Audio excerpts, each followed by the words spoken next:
Come on, everybody get set, let's go. It's the next episode. It's the Premium Pete Show. News, interviews, all of the info. Listen up, it's the Premium Pete Show. If you want the scoop in the low, down low, listen to the show, cause Milk said so. Fuck what you heard, better act like you know. It's the Premium Pete Show. Internets, welcome back to another episode of the Premium Pete Show. I'm sitting here, a return guest, a return friend. My guy, Joseph Sikora, a.k.a. Tommy Egan, a.k.a. What else? What other AKAs are there?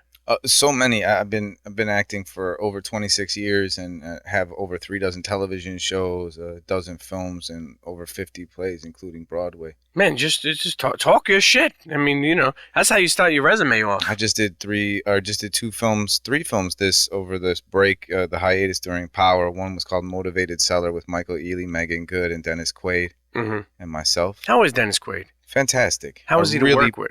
Very, very generous, present actor, excellent. I will work with him again in a second.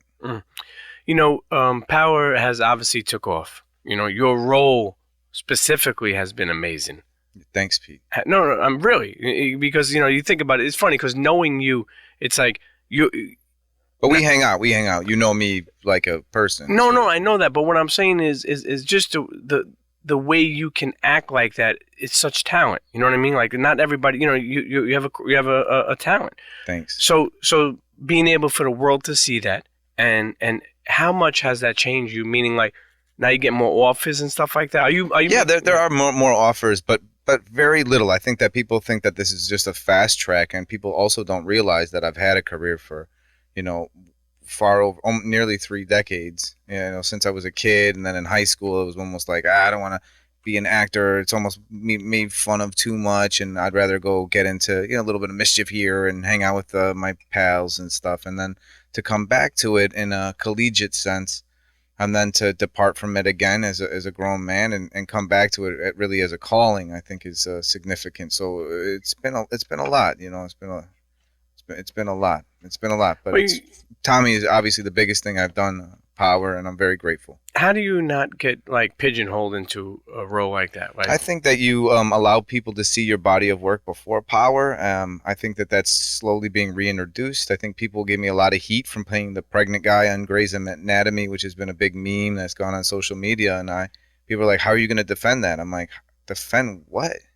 That was a great character, and the guy was pregnant. Oh, how's 50 Cent gonna feel about this? I'm like, have you lost your mind? So to me, it's just, thank God I'm the age I am, and I guess the security in myself that I am, and it's this tinge of like being disappointed in fans, because I don't like being disappointed in fans because I'm very grateful of all the love that I get. But when people do stuff like that or are trying to, you know, see things in a negative capacity, every now and again people have a negative comment. And social media is so easily. I tap a button twice, I see your profile, or I see your picture, or I see you with some comment with a curse word in it and saying something really crazy with your 2 kids and a Bible quote. Sure. You know, I hope you look at yourself. Yeah. Hey, listen, they got to go to sleep at night. You know what I mean? If that's what, you know, they go to sleep comfortable, that's on them. Yeah, the main thing is that that's on them. This is on me. If I indulge in their kind of negativity, that's on me as well. So it's tough sometimes, but you got to let it go. Well, first of all, Power is such a social media driven community. People ask for it. This wasn't shoved down people's throats. Yeah. This was given to them, and people, you know, the supply was not enough for the demand, and the demand kept coming. So I think it's a very organic show in a lot of ways. No, I love the way you know, the fans interact with you, but more importantly, what I really love is I think that people, and it's not about a beef thing, but I think that people were trying to put like Empire versus Power. You know, saying like, oh, Empire is, you know, amazing. And I think like Empire, when it just came out, like it was interesting. It was pretty good. I watched the whole first season. Yeah. But I think that, to be honest with you, and I'm not saying this because of knowing you or because you're here, but I feel like Power, comparing them to doesn't make sense to me anymore. I think even comparing them then only made sense because they were both people of color that dominated the cast. Mm-hmm. And I think that was the main impetus. They very, very vaguely dealt with the same kind of thing. And I think there was room enough for both shows. I just think that Empire is not as good a show. It just hasn't, the longevity hasn't held up. I think it was a good show the first season. I think that they jumped the shark the second season. They kind of put too much in there, and then now I just think they're reaching, and it's not. I don't watch the show personally, but I still have a lot of respect for the people involved. Sure. Now, you obviously been acting for many years. Mm-hmm. What's your ideal role? I'd love to play James Bond. Yeah? Yeah. Hey, listen, if anyone's listening out there, Mr. Joseph Sikora would like to play James Bond. It's funny, too, because I remember you were on Wendy a couple of months back, Mm-hmm. and I guess she didn't pronounce your name right. Yeah, that's and true. I found it funny that she felt that, nobody's ever corrected her. And I like the way you're like, oh, it's Sikora, like as you're rocking her. Why is it so important for you to not only fix Joseph or Joe, but also correct your last name if somebody's saying it wrong? Well, I mean, the Polish way to say it is Sikora, but I don't, we're in America. I'm not going to be like, Joseph Sikora, you have to pronounce it like this. It's like, no, you can say Sikora, it's all good, man, Sikora. But like if people say Sequoia or whatever she said, it's like, oh, that's my name. It's a sense of pride, and it's also that this is who I am. And when people say, hey, Tommy down the street, I'm very grateful to have the job. I will turn around. I'll take a picture with 99.9% of the people that are out there. And the people that say Joseph, it's just an extra sign of respect. That's all it is. So you like Joseph instead of Joe? Most of the time. Yeah, but why Pete, is that? you're my friend. You can call me Joe. I guess that's what it is. About it. You know what I mean? It's just like, if you called me Joseph, there's a point in time where I'm just like, Pete, call me Joe. It's all right. Listen, I'm not Robert De Niro in any stretch of the imagination. However, I think if you just met him and you were like, hey, Bob. Yeah, no, exactly. He would just probably stare at you. So I think that it's just a kind of like, you don't know me. Just treat me with respect. I think that it's a sign of respect. You played in True Detective. I did, yeah. Cary Right. Fukunaga. There you go. What I want you to do is I want you to explain to me, like, how do you mentally prepare for a role like that versus a role like Tommy, so to speak? Listen, Cary is legitimately one of, if not the best director of my generation. And I say that because he is a genius in terms of how his aspect is of storytelling, that he's able to cinematically tell a story so well and transfer that cinematic storytelling to television, and also not micromanage. I didn't see him micromanage the people that he hired. He hires people, not unlike 50 Cent. He hires people and expects an A game. If you don't, you're fired, you're gone. No hard feelings. When you say unlike 50 Cent, what do you mean by I said like 50 Cent. Oh, like 50 Cent, okay. Like 50 Cent, not unlike 50 Cent. So like 50 Cent, hires, yeah. 50 hires people to play their A game. And if you don't, then he's going to fire. You're not going to keep your job. What are you here for then, yeah? And I think Cary, in a very similar way, I didn't audition for that role on True Detective. I auditioned for a different role. But they gave me that role. Because Cary, unlike a lot of people who are in a creative place, are not as creative as we may think. Cary saw my audition and said, "No, but this is the guy he should. But he's good. Wow. This is the guy he should play." And he did it. And I didn't. Who knew that the 3-foot braided beard that came later? I mean, that came later in the shaved head. That all came later. Cary, in his vision, said, Cary Fukunaga is legitimately somebody. When people say, "Where was your big break?" Power. Obviously, Power was my biggest notoriety. And then before that, Boardwalk Empire was, a lot of people saw that. But Cary empowered me in a way that a director had not before that period of time. And then because of that, I said, you know what? I'm going to call somebody in Orange, Texas, which is where this character is from. And I talked to that person, and I did the accent, and people were like, oh, he doesn't sound like he's from Louisiana. And I'm like, well, then you got to listen to what this guy's saying. He's from Orange, Texas. How does it go, the accent? Well, it's different. Like, where we're used to Ross Perot. So if you're doing like Dallas, Fort Worth, even George W. Bush, that is like what we think is the quintessential Texas accent, right? But that's up here. Now, East Texas is elongated. Okay. So it's more here. So if you're in East Texas, things are a little bit slower, they're a little bit more in the front of your mouth. And where that takes you from is you go into Louisiana. And Louisiana can be that soft R type thing. You can do that, and then you're down in the bayou, and then all of a sudden you're telling people, go and take your pick, but be quick. I got 2 more jobs to do today, because you're, that Sure. Cajun thing. So Sure. there's a flow of terrain. So that East Texas accent. You can even think of like how McConaughey is an East Texas accent. But I didn't want to mimic him, so I wanted to have a different voice in my head of that East Texas where I was coming from. You know, I'm about that life. What about the film Rudy? Film Rudy. Yeah, I was 14, I think, in that 13 or 14, and that was a fun role. You know, Let me ask you: did you even know what the fuck you were doing at 14? I know you were an actor. Yeah, you know, and I did, and I had auditioned for bigger movies than that, and plays. I even got flown out to LA to test for a pilot. I just didn't get it, and it was all. Actually, wait, not to cut you off, but being a 14-year-old kid, yeah. How did you deal with rejection? Meaning, you didn't get this part, right? You didn't get the next one. You didn't get the next one. You didn't get the next one. But I'm saying, how do you, like, bro, I have a 17-year-old daughter. When things don't go right, man, it's like, it's a job, man. It was very difficult. I think what was harder was coming from a neighborhood full of cops and firemen in Chicago, and being belittled and being told you were, you know, and having homosexual slurs thrown at you all the time because you were in theater, and these people's parents knew that kind of thing. And also knowing homosexuals in the theater and being like, you're talking about people, I don't think you know these people. They're nice people. And you're saying this to belittle me, but that's crazy. Oh, where are those people now? Who knows where the fuck they are? You know, some of them are dead. Some of them are lieutenants. Some of them are, you know, crazy alcoholics. You know, that's a huge percentage of them. And that's all. It's all right. You know, people deal with their problems in different ways. And now I know, as a man who's been in therapy for a long time, their problems stem from fear. You know, who's this kid from our neighborhood who doesn't seem quite like us? And that was because I was an artist who wanted to be heard. And, you know, we've talked about graffiti. And that's where graffiti artist. And that's where graffiti came from, was like... what was your name again, your tag? I'm not going to say okay, no problem. Forget about it. We'll leave it for Videograph. A Videograph. I know we talked about that, man. Classic days. You know, but let's not get off... How did you said obviously it was a neighborhood, but did your parents help you get through some of those rejections? You know, they did, but it was still kind of like...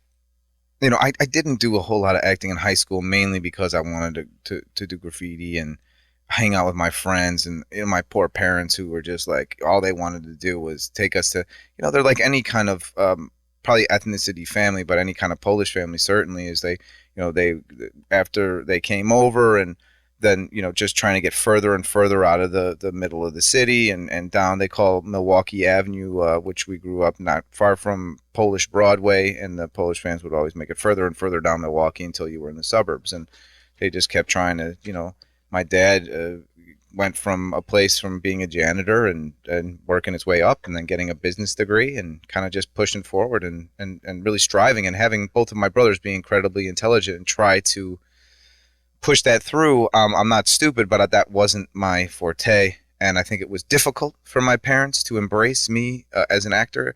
And I think consequentially, why do you say that? Why? Well, it was because they were just like, well, what are you going to do with your life? That's wonderful. You want to be an actor, and that's great, and you found an outlet to talk, you know, to get yourself your artistic opinion out there.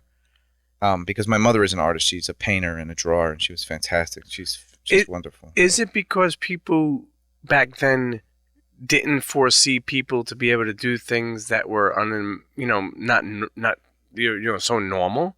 Because meaning, like, my father and mother, like, you know, I feel like they felt I should get a job, you know, stay there for 45, 50 years, retire, and then, you know what I mean? Like, nowadays, like, people could fucking 100% get a steady job, get a steady income, get a municipal job.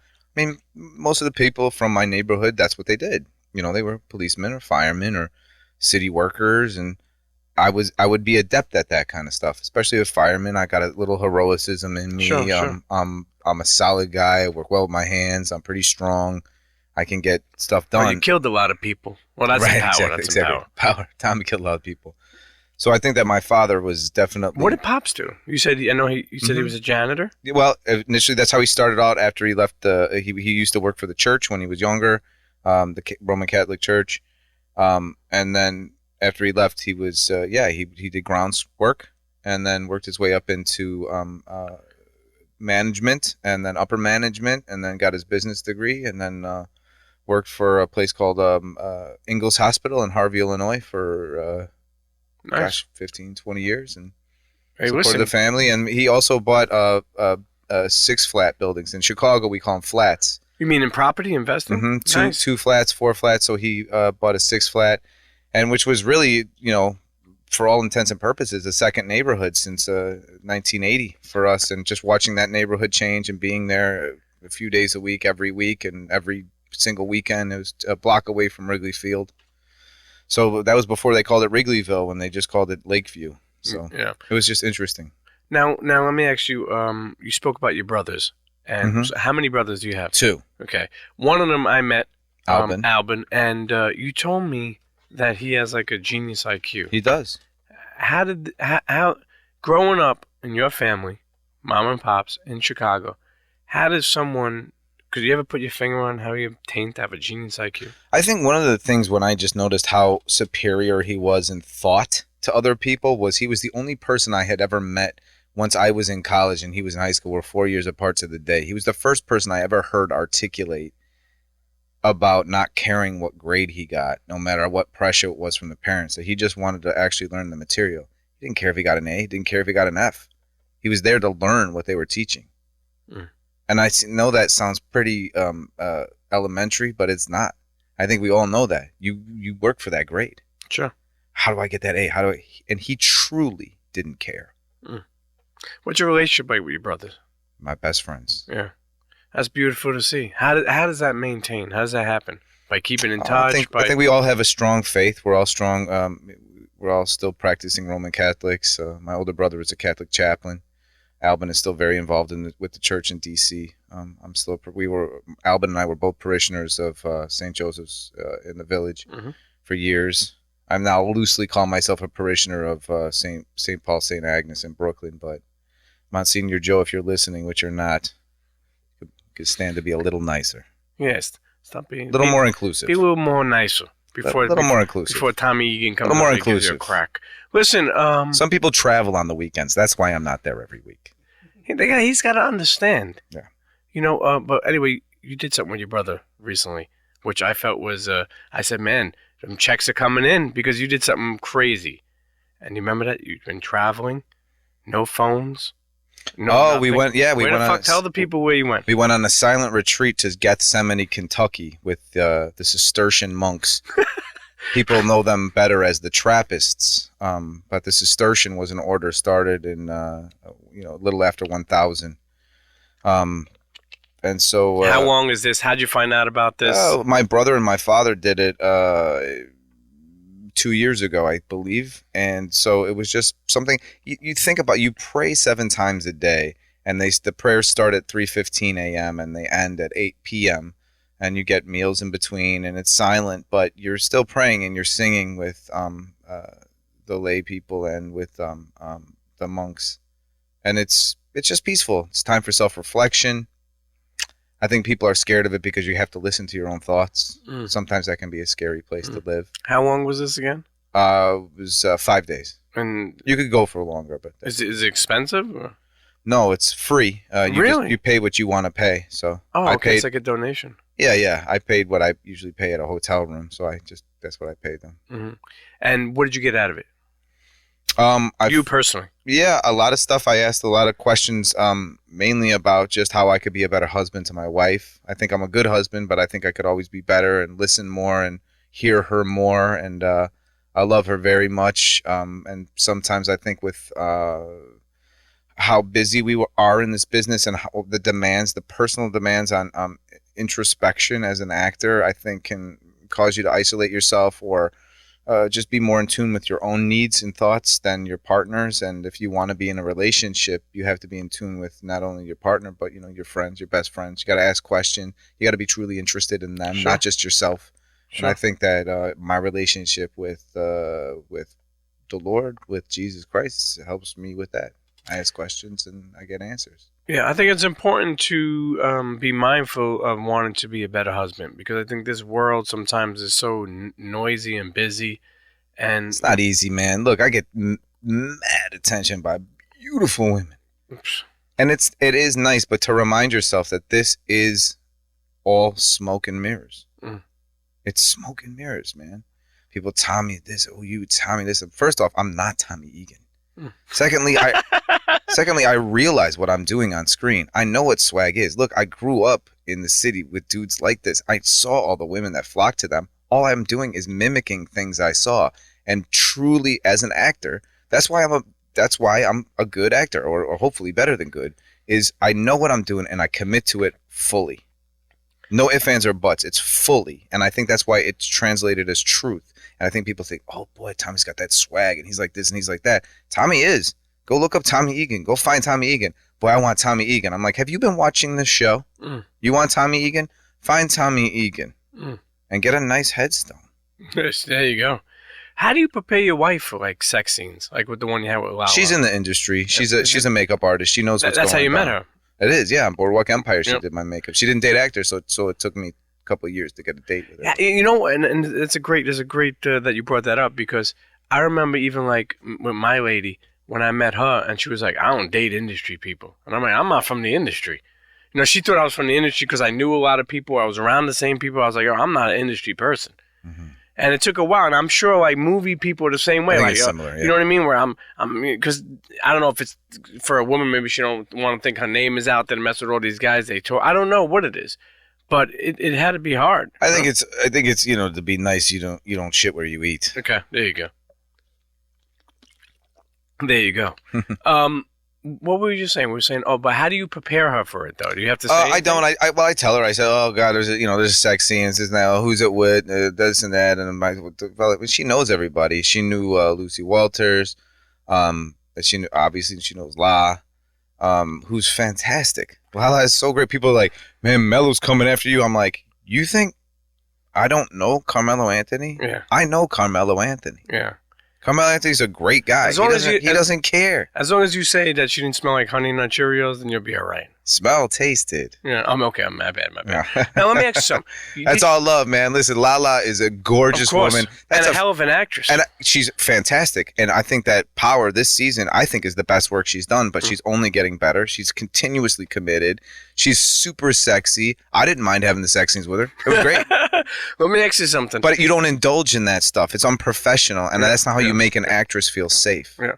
But how do you? Did you ever do a sex scene before? Yeah. How do you? Okay, don't take us to Lala. Take us back before then. How do you even like act that you're having sex like that, where it looks good for camera? Like is that something they're telling you? Like, oh, we got it. Absolutely. Yeah. And you have rehearsals. We call them sex rehearsals, and we sign waivers, and we have these things where we're obviously super fully dressed, and I'd be like, okay, you're gonna be like this, and then there should be enough time here, and then you'll sit here, and then maybe turn around here, and then a little bit on the day. And don't forget, there's 30, even on a skeleton crew of people, there's 30 people. Sure. Mostly men watching you, intently for their own jobs. So it's not like you're being like, damn, this is so hot. And if it is so hot, you're in the wrong career. Yeah. Go be a porn star. Sure. But porn stars are tough too, because it's like, I'm not saying they're not tough. No. That's all love. I'm not performing like that.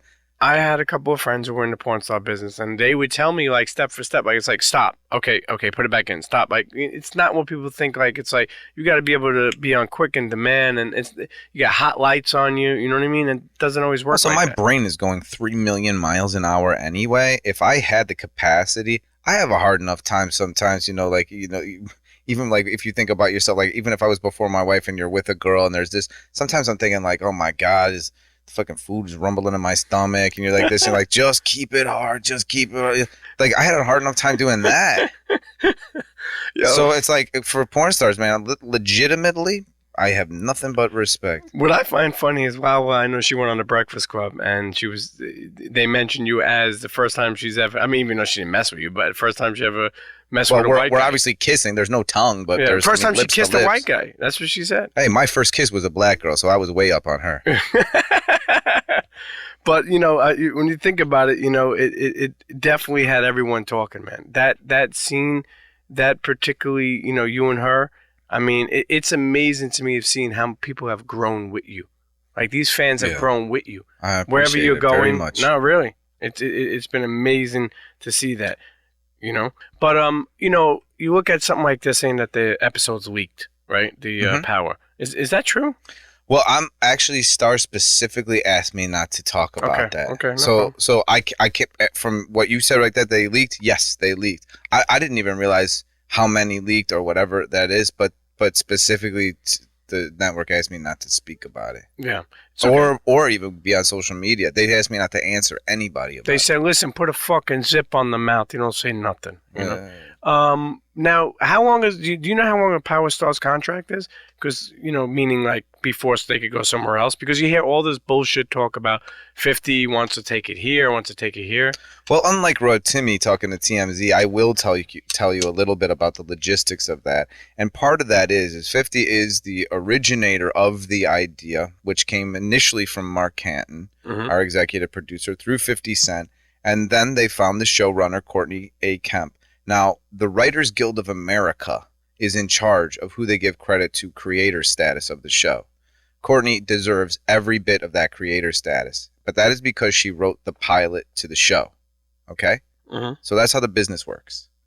She's an incredibly smart, wonderful storyteller who I am indebted to for giving me a big shot in my career, and I hope that I've done her proud. However, that intellectual property, which is Power, is owned by Stars. So that show is going nowhere at any point in time. Unless 50 Cent, and I'm not 50 Cent, 50 Cent is powerful enough to make this happen if he says, I want to buy back the intellectual rights. They could work out a deal in some capacity with a bigger distributor, which would be a network, that would say, hey, we will buy this, we'll go in with you, Fifth, and we'll take it and do it here. Is any of that happening? That's above my pay grade, Pete. Yeah, forget about it. What do you think about, HBO? I would love to see, Stars has been great, but I'm saying I think HBO has housed a lot of great shows like that. I think HBO, under no circumstances, would ever buy the show. Yeah. I know they said BET. I was like, please, no, God. Please. I mean, I like BET, but not for fucking a show. Like, there's shows, you understand what I'm saying? I'm under a 5-year contract wherever the show would go. Wherever 50 Cent tells me to go, I show up, I'll know my lines, and I'll do a great Listen, if I performance. see you on PBS, okay, I'm fucking turning the My channel man. off. Okay? I'm going to turn that. Turning it off? Oh, for Pete, Jesus. Let's talk a little Power. There's a couple of thoughts that I have, and I was saying to myself, before we do this episode, I said, I got to go over some Power stuff for people who listen to Power, okay? I feel like Tommy's going to kill Proctor, okay? That's my opinion, okay? I have no idea. We don't know if it's going to happen. I don't know any of that. I feel like Ghost is going to kill, what's that black boy's name? Terry? Is that his name? What's his name? The black lawyer. The black lawyer, Terry. Yeah. I feel like he's going to get whacked too. That's just my opinion. Listen, if you listen to this episode... I don't know what's going to happen to Terry. I legitimately don't. But, man, it's from last episode, he made his bed. Yeah. And I'll tell you one thing. Dre, I think his days are numbered. And I think he's going to get clipped by somebody that we would never expect. Not you. Not Ghost. Yeah, I don't know. Maybe Proctor will kill him. I don't know. That'd be cool. Could be. I think that Rotimi Akanosho, obviously Rotimi, his new album dropped, Jeep Music, his new EP rather, and it's fantastic. It's so good. But I also think, from the acting standpoint, I think that truly Dre, Rotimi Akanosho and Michael Rainey Jr. to me are the standout actors of this season. I was just going to ask you about that. Well, also, what has been some of your what has been fun? I mean, you've been doing this for so many years now with Power. What has been different this year for you? What has been exciting? Like, how do you keep? I think progressively year to year, I'm listened to more for my ideas, respected more for my ideas because they work. So that's been fun and fulfilling. Even being an actor, right? Do you still sharpen your skills? Like, how do you even go about that? Because I know they act like Denzel, that he said he still practices and still, sharpens his skills all the time. Is that something you do, or just comes natural to you? I think is, hopefully as much as it comes natural to Denzel, it comes natural to me. But I think I sharpen my skills in the capacity of that I've been working and keeping myself steadily working and trying to keep my tool as sharp as I can. Yeah, because I forgot who asked Denzel, but I think supposedly he says he still takes acting classes. And, really? Yeah, I swear to God. Yeah. I'd be very, very interested to learn more about that. Yeah, no, I think he says that he still takes acting classes, tries to just keep Yeah, I wonder with who. I have no. I'm being honest. Yeah. I wonder with who. Yeah, that's a good question. I'd be interested. I'm intimidated by acting classes. I took them for so many years. I feel like I need a bit of a hiatus. Yeah. Why are you intimidated? I don't need other. How it happens in school is other people, and Renee can talk to this too. Is that people critique you, your peers critique you. I don't need that anymore. Yeah. I don't care about your opinion. It's kind of like comedians. You know what? And I should. And I should care more, maybe. I just don't right now, Pete. I'm going to tell you why you shouldn't, just because I feel that, confidence is a motherfucker. And people who see confidence that don't have it want to take it away from you. And it's good to be confident. It's good not to be cocky. I think I'm not at a place where I can totally ignore it. I'm still such an inclusive person. Now, you know me personally. Yep. And I'm a kind man, and I listen to people, and I really want to work with people.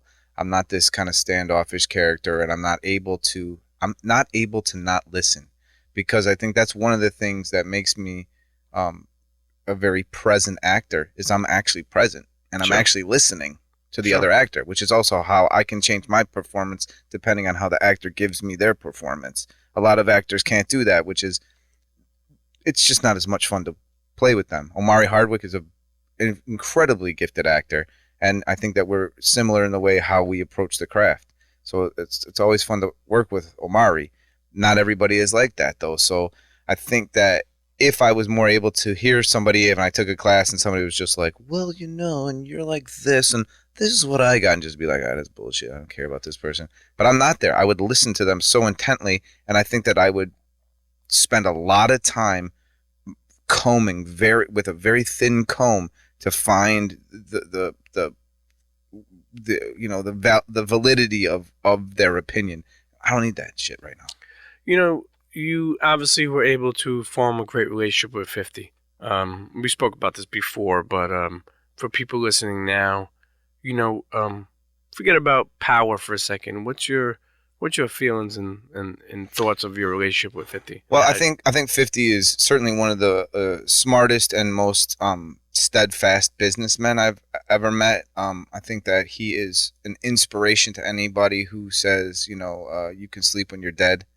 I think that he works incredibly hard. I think that he's consistently trying to not only polish his craft, but build his business. And that's not just monetary. I think that's artistically. I think that Fifth is somebody who admits his flaws. I've never seen any person, specifically somebody from the streets, who is so willing to give people hugs and smile because he's confident in himself. He doesn't demand people perform for him. He doesn't demand, yo, I'm 50 Cent. Who are you? Do something for me to prove yourself to me. 50's like, yo, you're here. Welcome. What are you doing? Sit down. What can I get you? This and that. And I think that there's a certain amount of confidence that comes from him that I would love if and when I'm in a position of power that I would like to emulate. I think he's been an incredibly positive influence on my life, and I will be loyal to 50 Cent. I mean, I trust him. Yeah. You're a loyal guy, man. Now, let me make sure, when you go out to eat, what are you ordering, man? We went out to eat. We had the lamb. Oh, yeah. Remember we had the fucking... Yeah, man. You wanted to take me to that one place, but it was closed. You wanted to... this guy wanted to take me to this Jewish spot on Saturday. No. It was a Muslim spot during Ramadan. Oh, Ramadan. Yeah, that's what it was.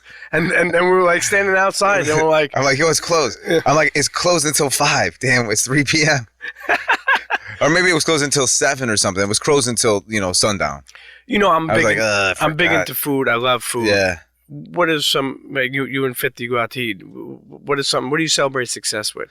Well, I'll tell you, I know what 50 likes to eat, but he doesn't much because he's often dieting and getting to this incredible shape. But Fifth can get down to some soul food. Fifth loves fried chicken and mac and cheese and some greens. I definitely love the same food, big piece of cornbread. You ever put him onto some Polish food? I never have, but I can see him getting down with a couple of pierogi. Yeah. My mother-in-law, I've got some ones from her that she made in the freezer. She's just incredible at making pierogi and kapusta and we get great kielbasi from over there in Elizabeth and Newark, where she gets the kielbasi from. But it's just fantastic. Most people in the music business complain that, they always use Jay's line, like, I'll show you how to move in a room full of vultures. And they explain how the music business has so many fucking phony people in it, and you shake hands with the phony people. Is the movie business the same type of way? Well, the acting business is the same way in a lot of capacities, specifically from a place of production, because I think you can learn how to manipulate this desire to create. And I think that comes off of a human place to wanting to be seen and heard. And when you can see that in people, you can say, I can use this, I can manipulate this, especially if you find somebody with talent without knowledge. And that is the vast majority of people. So you can say, hey, I can make money off of you. Or you can say, let's make money together. 50 Cent says, let's make money together. But most people say, I can make money off of you. Because it's actually easier just to make money off of people, because it's easier to throw them away and not invest in the actual person. You said something before that I want to get into before we go take a break. You mentioned therapy. Mm-hmm. And I had to make sure I said, let me write that down before I fucking forget, because I don't want to forget. Mm-hmm. Because it's important. When did you start going to therapy? I went a little bit when I was a kid because I acted out. I was, getting crazy. My parents were like, why is this kid getting arrested? And what's happening here? And are we losing our, son? You got to go to therapy. And my dad, is a tough guy. And I was scared enough to go to therapy as a kid, but it never really worked because I was never committed. But then when I met my wife, I was still, I would still get in fist fights way too late in life, which, hopefully I walk away from stuff. Now I got too much to lose. I got way bigger people than me that'll just smash. What, you have a temper or an anger? Yeah, I think a lot of people do. But Sure. What happened with me was there was an incident with my wife and a guy on the train who touched her behind on the train, and I threw him into the seat, and I said, if you move, I had my hands up on the bar and my foot up. I said, you take one, you move, I'm gonna knock all the teeth out of your rotten mouth. Guy looks at you, he's like, man, who you fucking with? I said, move. And the guy was smart enough to know that I was serious, and I was serious. I would have smashed his face in. And at the next stop, which wasn't our stop, my wife, who was my girlfriend at the time, just walked off the train. And I was like, I ran off the train. I'm like, hey, what happened? She's like, nah, this is not going to work. I said, that guy touched you. That guy disrespected you. I'm a man. I just did it. She goes, you didn't ask me if I want to be part of that. That's not. I don't need this. I don't need this in my life. I said, come on. That guy was crazy. She goes, maybe he was crazy. I don't know if he had a razor. I don't want to get slashed in the face. You didn't ask me if I wanted to be part of this. Why didn't you just ask me how I felt before you reacted? And I was like, nah. And I talked to her again, and she goes, I'll see you again if you start going to therapy. I was like, this woman is out of her mind. Asked her out again? Nah. All right. Can you suggest a therapist for me, please? So I started seeing an anger management therapist, and I saw him for years and years, and then I transitioned into Gestalt therapy, which is basically when you figure out how to take responsibility for your actions. It's a lifelong struggle. This stuff is not easy. But through the anger management, I found out that most of my anger issues came from fear of loss when I lost my grandmother, fear of just because I got my ass kicked so much in Chicago growing up, teeth knocked out, beat up. A lot of it being the white kid, being a white kid and doing graffiti. You're here and you're in a minority situation a lot of times. I said this to you before, I think, but even me growing up as an Italian, I used to be called a wigger, and they used to say, "Why are you trying to be black?" Is that happened to you in Chicago? Not probably as much, because I liked what I liked. That me and you have talked hip hop, and I grew up being a bit of a hip hop head and being down in obviously graffiti. I never, because I don't have a super, I think because I never was like, yo man, what's up everybody, you good, man, we gonna be like this. I never spoke like that to people. So I think that in the short run it was very difficult, because people were like, yeah, this white boy's like this, and I'd be like, yep. Well, you just being yourself. I always use this example. I'll never forget when I love Big Daddy Kane, and it's amazing that through God has welcomed me to the life to be able to be cool with him. You know what I mean? Later Yeah. on in life. And when I was growing up, I loved Kane. And I went to my barber and I was like, yo, let me get 3 cuts in my eyebrows. And the first word out of their mouth was, and I said this before multiple times, people who listen definitely heard this. He said, what are you trying to be, black?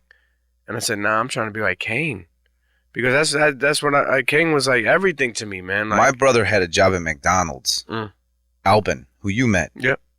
And Albin showed up on the basketball court when we were playing. Shaved head with a line in his head like this. I believe gold fronts in and his visor upside down from flipping burgers all day. People talking all this shit and still talking like Albin. Sup, everybody? How's everybody doing? And he whooped everybody on the court because he was loose and confident and he knew who he was. And it was all good. And Albin just wanted to be like, like ultramagnetic MCs. Sure. So it was just like, that's the influence too. And when it's from a pure place, people can't take that away from you. So I think that one of the reasons I still get respect when I go back to Chicago from people and stuff like this is I never, people are like, oh, are you like Tommy? Are you like Tommy? And even our good friend Derek would say that it's like, no, he's not like Tommy, but you're taking a chance. You might be taking a chance. Listen, internets, we're going to go take a break, okay? Turn on power. Turn on a movie maybe Joseph Sikora has been in. What movie you want them to turn on? Oh, turn on Jack Reacher and just know that every scene I was in had lines until they cut them all out at the end of the movie. And I was in Pittsburgh for 3.5 months shooting that thing. What the fuck, man? How was the craft services there? Not good. And I'll tell you what, the food in Pittsburgh was slightly lackluster. And listen, don't tell me about your Pomoni sandwiches or whoever the Pamonti brothers sandwiches. I could not. That was not for me. Listen, Pittsburgh's got to step their food game up. But I love Pittsburgh. That's a sister city of Chicago, and a lot of Poles there. So St. Stanislaus Koskas Church is where I went when I was there. When we come back, I want to go over the craft services of all the different shows you've been on. What was the best? Internets, listen, we're sitting here with the one and only Joseph Sikora, a.k.a. Tommy Egan, a.k.a. Just Joseph Joe? No? Yeah. Listen, don't go nowhere. We'll be right back. All right. Cheers. This is Lilo Brancato, a.k.a. C from the Bronx Tale, and you are tuned in to the Premium Pete Show. Internets, and we're back sitting here with Joseph Sikora, Mr. Tommy Egan. Craft services, we said. What's the best craft service you ever had on a film, a show, or which we thought were like, this is amazing? I think when I was working less, I was like, boy, this is great. As much food as you want. I'd always overeat. I think it's hard to do craft services because they give you a finite amount of money, and I think that people blow it earlier on, and then by the end of the show or the season or the film, it's the money is out, and you're just like, God, this is awful, wilty lettuce and whatnot. So it's hard. I think they did a good job on Motivated Seller, Tony, who I forget your last name, Tony, but he was very good. Let me ask you, is it hard to grow as an actor playing the same character weekly? No, I think that if you're an actor worth your salt, you reinvest in the character. And I think Liam Neeson actually had a great quote. And he said that when they said this is about a play, which is a different animal than a show. But in the same vein, if you repeat the lines in a play, so when you say a mantra, you're repeating this to get closer and closer to the truth. That's the definition of it. And so he says, when I repeat these lines in a play, I'm repeating them to try to get closer and closer to the truth. And I think that with my character, I've been able to grow and grow. But, and I think this is something that actors maybe forget or overlook or come from a different capacity, but I was lucky enough to ask questions before I got the role of Tommy. And one of them was, hey, what do you think about this? And I said, listen, do as much homework, as much as you can, and come with a fully developed character on the first day of filming and never deviate from what you think the character has to be from day one. And that's what I did with Tommy.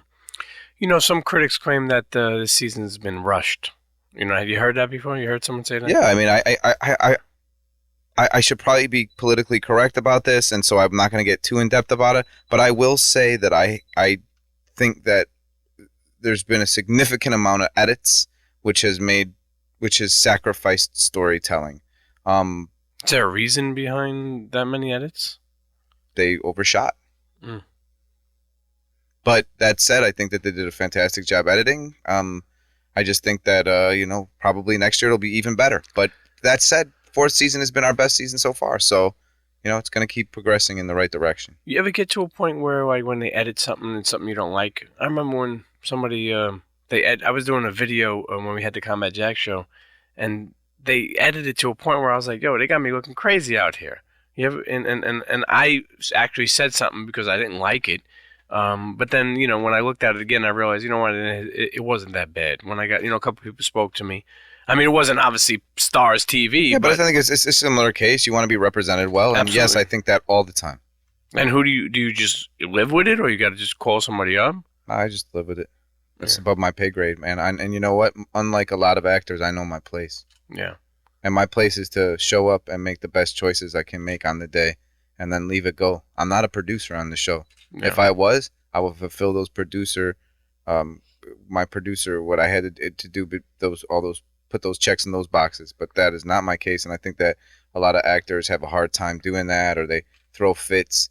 And, Stars, I'm very grateful to the network and everybody involved for giving me this shot. I think I make strong choices, and if people don't want to listen to me, they don't have to. There's a lot of people out there that want to be actors. For up-and-coming actors, young women, young men, what would be the most important advice that you could give them? If you don't have to do it, don't do it. It's a really tough business. When you say if you don't have to do it, don't do it. Well, I feel if you feel like you have a calling and you feel like my life would be less without this, that my life would be would be very sacrificed without it, I think then you have to put that into consideration. But I feel like if you don't have to do it, if you feel like, I could do it, I couldn't do it, I would say don't do it. Oh, everybody told me I should do it. I'm so good looking. I should do it. But, I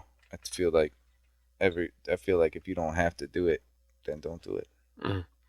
And any other advice you would give them? The other thing I would say to other actors would be just be kind to people, and if you're in a position of power, just remember that you need to treat everybody as an equal, and you're not always going to be on top, but for more than that, it's just better to be nice. What about critiquing? Like, meaning, like, most people don't like to take critiquing, Most people don't like to take it. Remember that. Mm. So when people ask you for critiques, remember that. Yeah. Is it good to take, criticism from other people about your work? As a young actor. Everybody I haven't asked for critiques, I ignore now. But as a young actor, I don't know, find the people you can trust. It's a tough business. It's tough. I was raised to be a worker. I was raised to be humble. That also doesn't work in this business. Mm. You're too humble, you get hired for the job. The producer says, why did I hire this guy who's so grateful to be here? Got to be more confident. Mm. It's tough. There we go. So tough. Hey, listen, you know what? We're going to do something we never done before. Or maybe we done a while ago, but I'm not sure with you. Since the fans love you so much, since the Power is such a social media driven, show, we're going to give a chance for a couple of the internets to call in and ask a couple of questions. Of course. And if they ask anything stupid, we'll say, get the fuck out of here. Okay. So, let's get to it. All right. What's up? You reached the Premium Pete Show. We're sitting here with Tommy Egan, Joseph Sikora. What's your question for him? I want to know what you're like when you're not Tommy.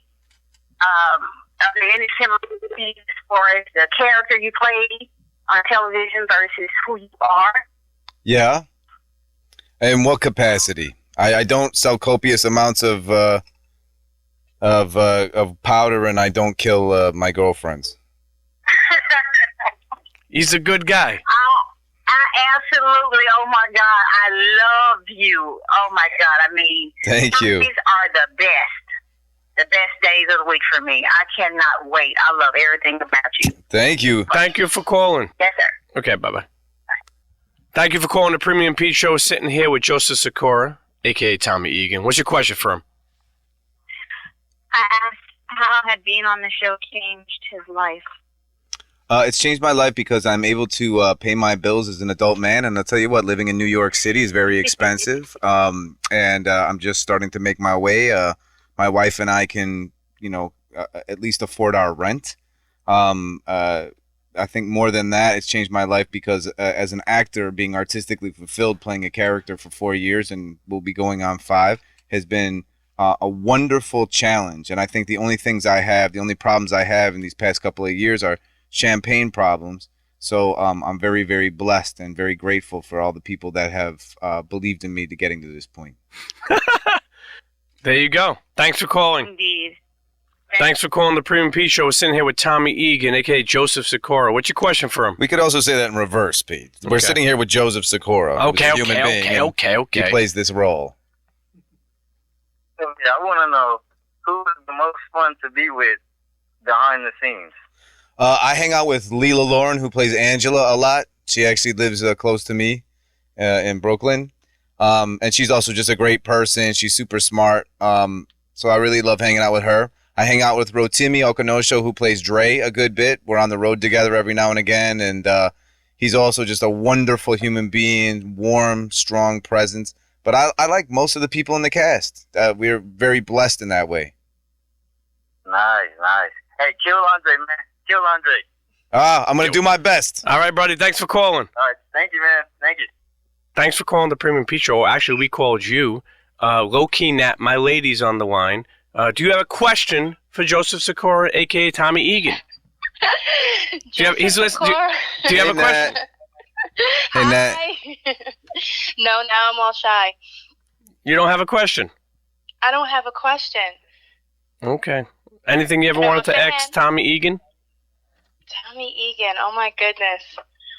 Should I answer it as Tommy Egan? You should answer as Tommy Egan. Look, and there's my 2-year-old right in the phone. Tommy, what's up, Tommy? So, shawty. Yeah. All right. I'm all shy. I can't. It's all good. It's all good. Listen, thank you for the call, or us calling you and not saying much, but we love you. We love you. We love you, Nat. We love you. You caught me off guard. I was changing a diaper. Okay. All right. Well, listen, Tommy doesn't fucking change diapers. Goodbye, okay? Bye. Bye. Listen, that was great having people call in. It was something new. Yeah, but I'll tell you what, absolutely. the girls love you. The guys love you, man. It's great. Even though I know it's only one role, and your actor career has, a long list. Just goes to show you how many people fuck with you, man. Yeah, and to be clear, like I keep trying to say and get legitimized, hey, I've been doing this a long time. I've, have all these tons of different roles. It's crazy.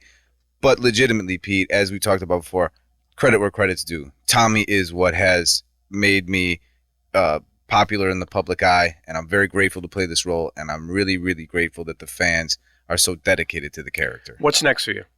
I've got 2 films coming out, Motivated Seller with Dennis Quaid, Michael Ealy, and Megan Good, and Jacob's Ladder starring Michael Ealy and Jesse Williams, and those will both be coming out, plus my own short film called The Separatists that you'll see in a couple of years down the line after we make it into a feature. And on Instagram and Twitter, was it Joseph Sikora 4? Joseph Sikora 4. Okay, why 4?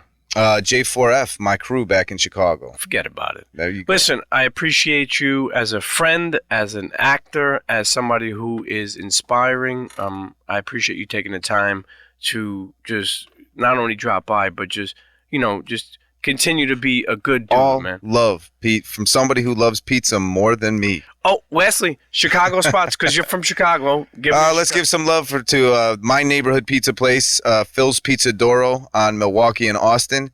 And my favorite deep dish place, if you're trying to do the Chicago deep dish thing, would be Pizzeria Due downtown on, just right off of Ontario. And I'm going to screw this up. And is it not LaSalle? It's all right. They'll Google it. Yeah, Pizzeria Due. Cancel Christmas on their ass. Listen, don't worry about it. Is it Rush? Is it Rush? Anyway, listen, Internet's Joseph Sikora, okay? My man. We'll see you in the next episode. Thank you, Pete. Cheers. Internets, if you enjoyed that episode, I want you to reach out to me. Email me. Tweet me, okay? Email thepremiumpeteshow@gmail.com.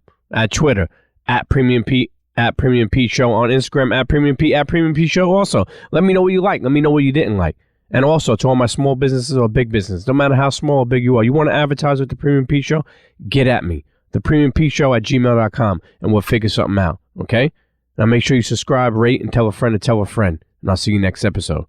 Cheers.